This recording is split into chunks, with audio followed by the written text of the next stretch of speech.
19, let's have a quick look on big news so far. If some US-born students are struggling for visa, parents of some others who are set to join college this fall are leaving no stone unturned to be able to see off the children on the campus.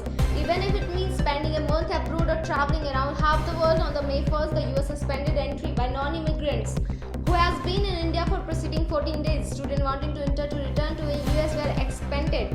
Washington also kept its door open for the people of national importance. It wasn't long before desperate parents started applying for visas. Under the category, a well-known builder whose child joined the Southern California in this August was decided to take a charter flight to Dubai, and after spending a fortnight there, the family were entered to US to drop the student at his university in Los Angeles, said study abroad counselor Karan Gupta. Some parents who have business in Dubai are staying put there, heading the US from there, and said counselor of the Sonia Pari. The information technology rules were notified in February and came into the force by May 25th. Twitter will be considered as intermediary once it follows the new information IT rules, and it will no longer be protected from the penal action under 79 and the IT Act, which absolves social media firms for liability of the third-party content it did not so as government officials said on Wednesday. Now, if the case is in the court, the Twitter cannot seek safe harbor under the Information Technology Act. In that case, filed after May 26, Twitter cannot say it is an intermediary and claim exception. The Information Technology and Digital Media Ethics Code rules were notified in February and came into force on May 25. The official said as a gesture of goodwill, the government gave the Twitter extra time to comply with the rules, but the Twitter has failed to meet even the deadline of a week to make the appointments as per the new rules. The official said the details of the compliance officer appointed were not yet to be shared with the government.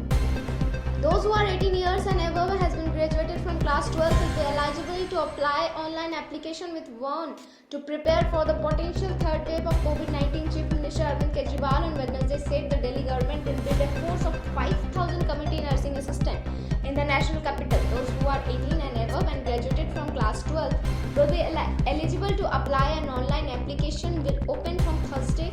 The selected assistants will be trained in the IP University, and their role will be assistant doctors and nurses were re-questioned for their service during the next wave of COVID-19. They will be trained in pandemics like care, home care, first aid, administrating injection including vaccine and sample collection, setting up oxygen concentrator and cylinders, checking basic vitals of patients and patients' care activities.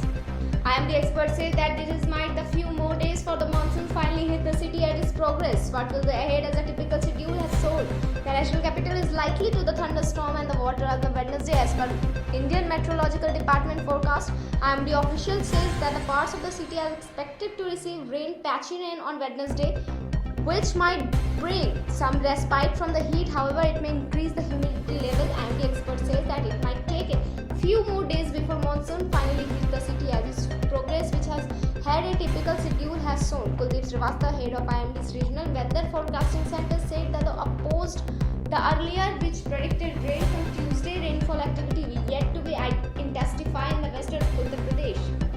Andhra Pradesh police officer said the exact detail of the killed and injured Maoists are not yet known since the encounter spot was very deep in the forest. 6 members of banned Communist Party of India were killed in the exchange of fire with the Greyhound forces of Andhra Pradesh police in Visakhapatnam. Early as Wednesday, the police said the encounter took place at the Tingalmetta forest area of Koyuru block, where the Greyhounds, specially trained for anti-Maoist operations, were conducting combining operation. According to the preliminary information received from the spot, 6 bodies of Maoists were recovered along with AK-47 rifle, a SLR, a carbine, 303 rifles and a country-made weapon. An official release from the Visakhapatnam district police said. Koyur Inspector of Police Venkatramana said that the exact detail of the killed and injured Maoists were not yet to be known since the encounter spot was very deep in the forest and search operation is still underway. Additional police forces are being rushed to the area, he said. Unconfirmed reports said of the top Maoist leader managed to escape during the exchange of fire. The police forces are used helicopters to track the Maoist leader. The reporter says further details are still awaited. That's all for today. For further updates, stay tuned with News 19.